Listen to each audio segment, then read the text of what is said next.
So here we are in the kitchen. I originally put Matilda and Hardy out. I mean, this is not Matilda. That's Matilda. That's Racine.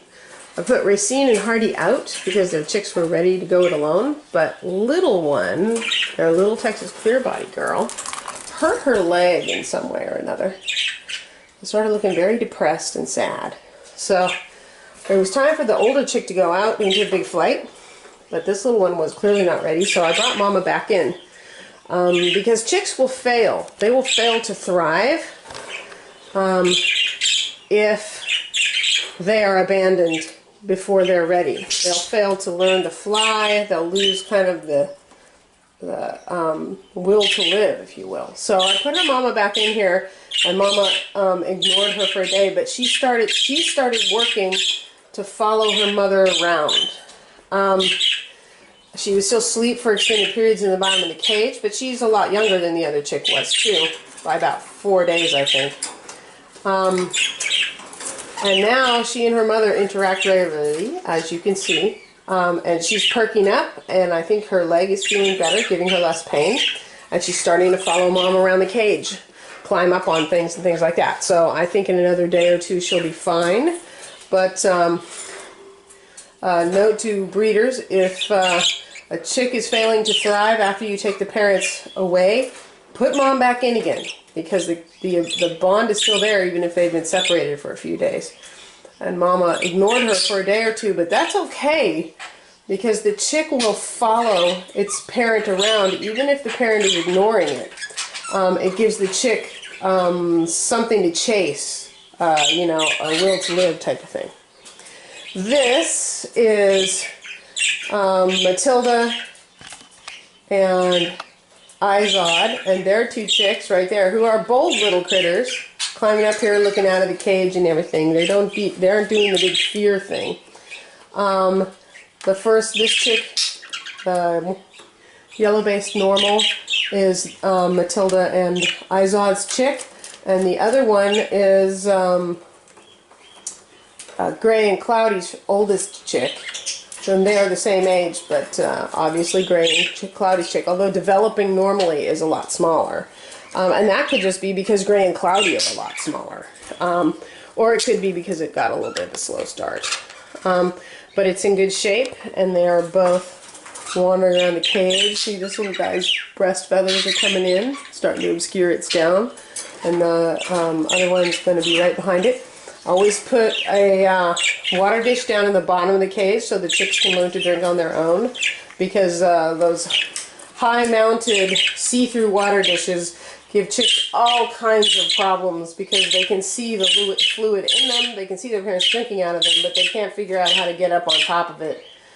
So they sit there and lick the sides of the bowl from the bottom underneath it and can't get anywhere with it. So I always, when I first put them in, put a water bowl down here so chicks can learn to drink out of that.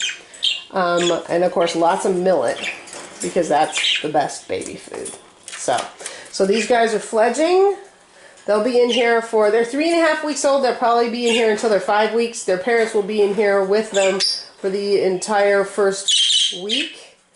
The last few days before I put them out in the big flight, I'll take their parents out and make sure they're eating and everything on their own.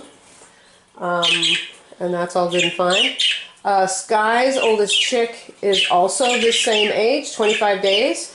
But she has one that's much younger. It's a full week younger. So it's only, you know, 17 or 18 days old. And Sky is actively still going in and out of the box and feeding everybody. And that's what I'm trying to watch for, is when a hen starts to lose interest in her current chicks because she's thinking she's going to go back into laying mode because she has a nest box sitting there with her. So what I'm doing by bringing them both in here is removing the nest box. And this will keep Matilda focused on her chicks. Matilda's the only hen I've ever had that actually attacked and killed her chick because I left them with her for too long. And she went back into nesting mode and was trying to drive them away so that she could bring up another clutch of chicks. And of course, since there's nowhere for them to go, the parent gets more and more aggressive until she actually kills one. So she's not a bloodthirsty, crazy bird. She was just responding to an instinct, and because I didn't know that I needed to remove the nest box and throw all the chicks out of it, they were left in there for too long. Now I know. She taught me my lesson, and she's a fantastic mother. So long as, when it comes to this whole preventing them from going back into breeding mode before their current chicks are done, it's a formula. If you have a hen, a cock, and a nest box, they will revert into breeding mode, and she'll start laying again before these chicks have fledged. It's not good for her health. It's too much strain. It's not good for the chicks because they tend to get neglected at a crucial growing period. So all you have to do is break up that triad, mom, dad, and a nest box. You can take out the father and leave the nest box, and the hen will just focus on her chicks and be totally fine. You can take out the hen if the youngest baby is old enough, because dad doesn't take care of super young babies, but once they get close to fledgling eggs, he will care for them on his own without the hen. Or you can do what I do and remove them from the nest box and leave the pair together. Male birds don't, a lot of times if the hen's there taking care of the babies all the time, he doesn't feed the babies directly, he feeds her. So he's supporting her and keeping her strength up while she continues to support the baby. So I like to keep my pairs together. These two are destined to go back in the breeding shed in a month after these guys fledge, because one baby was not enough. I need a few more to choose from. So I'm definitely keeping them together. Racine, on the other hand, is promised to another breeder. She needs a hen of size, because all of her birds, although have beautiful feather, they're all tiny. And Racine already weighs 65 grams, and she's only a year old. So Racine's going to go to another breeder, but this little clear body chick and Hardy are staying to further my clear body line next year. And these two girls, aren't they pretty?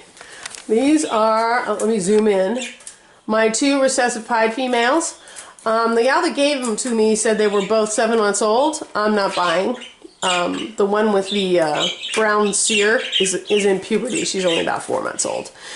So, Pie, well, I'll just stick with these two. So this is Katesh and Turin, which are goddess names from various mythologies, and fertility goddesses.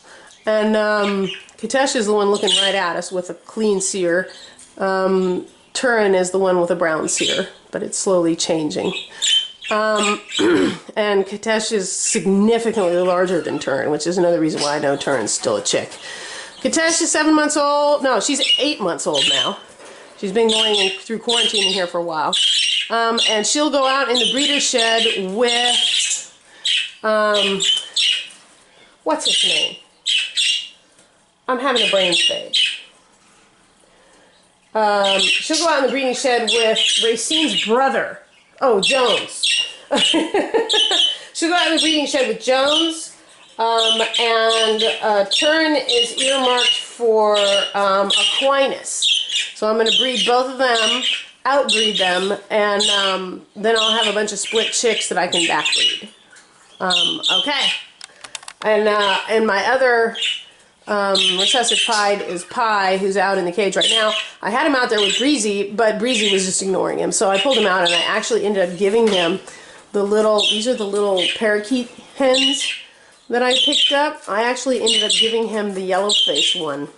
I suspect he might be infertile, and I thought, you know what, if he's infertile, I'm not going to waste a hen like Breezy's laying power on a male that might be infertile, so I just put a little parakeet hen in with him to see if he's even going to be a breeder.